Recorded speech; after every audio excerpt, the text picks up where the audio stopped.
안녕하세요. 반값보험료 만들기입니다.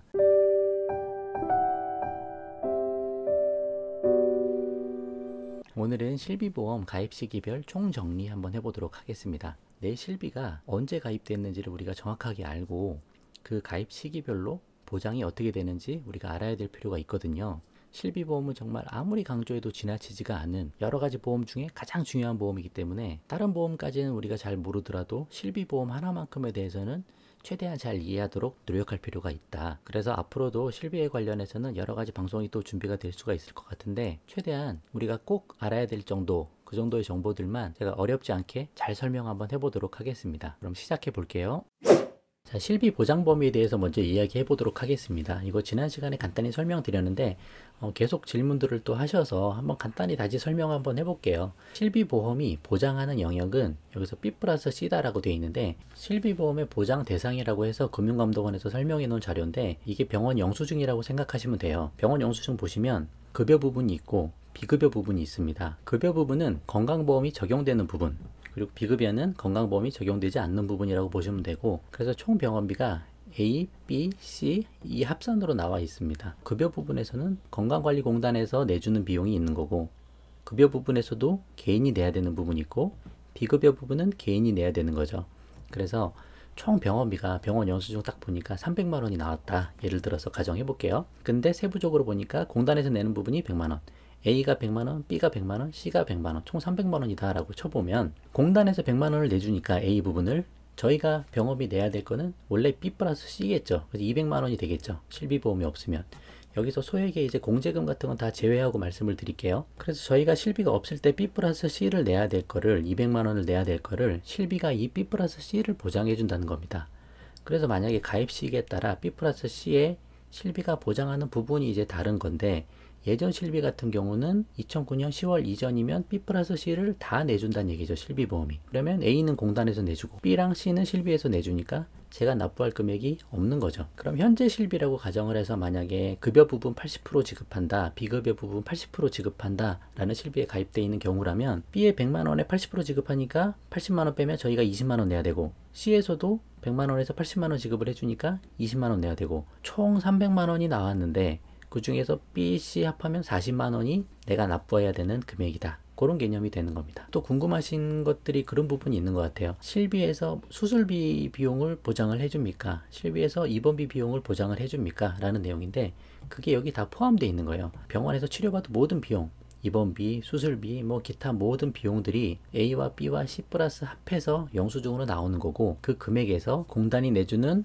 A 금액 그리고 B 플러스 C를 실비에서 보장받아서 일부는 실비에서 내고 일부는 저희 가입자가 내는 그 비용으로 나뉘는 개념이 되는 거죠. 그래서 입원비, 수술비 다 실비에서 지급을 한다. 물론 그런 예외는 있죠. 이제 저희 나라 의료법에서 보장하지 않는, 아직 인정하지 않는 그런 치료들, 그런 약들, 그런 것까지 다 지급할 수는 없으니까 실비에서 그런 부분은 지급이 안 되고 치료 목적으로 하는 비용에 대해서 실비보험이 보장해준다. 그 정도로 알고 계시면 될 것 같습니다. 이해가 되셨으리라 생각하고 넘어가 볼게요. 그럼 실비 변천 과정에 대해서 간단하게 알아보도록 하겠습니다. 이 정도만 알고 계시면 될 것 같아요. 너무 상세히 알 필요도 없고요. 내가 어느 시점에 가입했는지, 그래서 내가 어느 세대의 실비를 가지고 계신지 그것만 파악하시고 이 실비를 유지하면 되겠다, 아니면 이 실비에서 좀 다른 실비로 바꿨으면 좋겠다, 그런 판단을 내리는데 도움이 되셨으면 좋겠습니다. 첫 번째로 표준화 이전이랑 표준화 이후 이렇게 구분이 되고요. 표준화 이전 그 기준이 2009년 10월인데 이 이전에는 여러 가지 상품이 다 있었어요. 약관이 다 다르고. 근데 이제 약관을 표준화 시켰다, 2009년 10월 이후로. 그래서 표준화 이전 시대, 표준화 이후 시대 그렇게 나뉘는 거죠. 그 표준화 이전 시대를 1세대라고 부르면 되고 2009년 10월 기준이다. 이때는 이제 자기부담금이 0%다는 얘기죠. 그럼 아까 앞에서 보여드렸던 B 플러스 C에서 자기부담금이 없는 거죠. 소액의 공제금은 다 제외하고 말씀드립니다. 근데 그 이후 2세대부터는 10%에서 20% 정도의 자기부담금이 발생한다. 내가 내야 될 돈, 내가 준비해야 될 돈이 있는 거죠. 그리고 3세대 가면 마찬가지로 10에서 20% 선택형, 기본형 선택하시면 되는데 3세대 특별히 이렇게 분리해 놓은 거는 특약을 별도로 분리를 해놨다. 그래서 비급여, MRI, 도수치료, 비급여 주사 그런 것들이 특약으로 별도로 분리되고 그 특약들은 30%의 자기부담금을 내야 한다. 그래서 가입자가 자꾸 이제 돈을 많이 내게끔 만드는 거죠. 근데 그렇게 하는 이유는 그렇게 하지 않으면 이제 과잉 진료가 발생할 수 있고 또 과잉 치료를 받을 수 있고 하는 부분 때문에 자꾸 그런 거죠. 그런 것 때문에 손실이 있고 보험회사랑 건강관리공단이 다 손해를 좀 보고 있으니까 자꾸 이렇게 줄여 나가는 겁니다. 그래서 특약을 30% 분리해 놓은 이 3세대 실비를 우리가 착한 실비라고 칭하는 거죠. 단독 실비면서도 착한 실비라고 특별히 칭해서 부르게 된 겁니다. 그 표준화 이전 시대 1세대에는 갱신 주기가 1년짜리, 3년짜리, 5년짜리 막 여러 가지 있었고 2세대 가면서 3년 갱신이 됐고 또 특별히 2세대에서 반 나눠서 2013년 4월부터는 1년 갱신, 그러니까 매년 이제 보험료가 갱신이 되는 거죠. 그리고 15년 후에 재가입이 된다. 그래서 제가 빨간색 표시해 놓은 거 좀 주의 깊게 보시면 되는데 15년 재가입이라는 것 때문에 이제 약간의 우려가 있을 수도 있죠. 15년 후에 이제 약관이 변경돼서 자연스레 재가입이 되는데 이제 약관이 가입자한테 좀 불리해지게 바뀌어질 수도 있다는 얘기죠. 예를 들어 지금 뭐 10에서 20%인데 아니 자기 부담금이 이제 20에서 30%로 늘어날 거야. 뭐 그럴 수도 있고 어떻게 될지는 아무도 모르는 일입니다. 그럴 경우에 우리가 무조건적으로 수용을 해야 된다.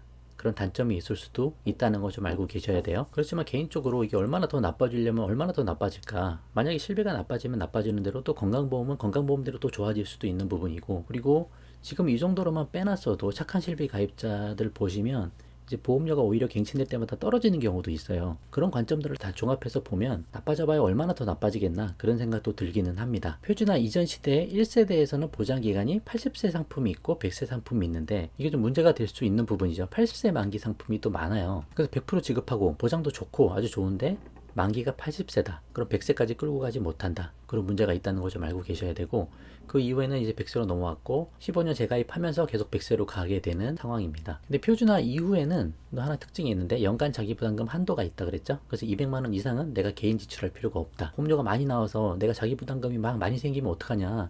1세대 때는 다 100% 지급하니까 자기부담금이 없는데 그런 걱정을 하시지만 실제로 우리가 치료받은 거 연간 자기부담금 200만 원 한도가 있기 때문에 그 이상은 보험회사에서 지급을 한다. 그래서 실비가 엄청난 파워를 갖고 있다 라고 제가 지속적으로 말씀드리는 부분입니다. 다시 한번 특징을 정리해 보면요, 표준화 이전 1세대는 보장은 최고다. 특히 뭐 한방병원 같은 데 가면 그냥 보장 최고였죠. 도수치료 받고 막 그런 것들도 엄청 유리했죠. 한번 예를 제가 좀 들어보면 저는 이 1세대 상품에 가입이 돼 있었어요. 지금은 착한 실비로 넘어왔는데 이때 제가 허리가 아파서 병원에 치료를 받으러 갔죠. 한방병원에 갔는데 의사 선생님이 저를 처음 딱 만나서 하셨던 얘기가 어디가 아프냐 묻질 않으셨고 실비 가입돼 있냐 그렇게 물어보셨어요. 그리고 실비 가입 시기가 언제냐 라고 딱 물어보셨어요.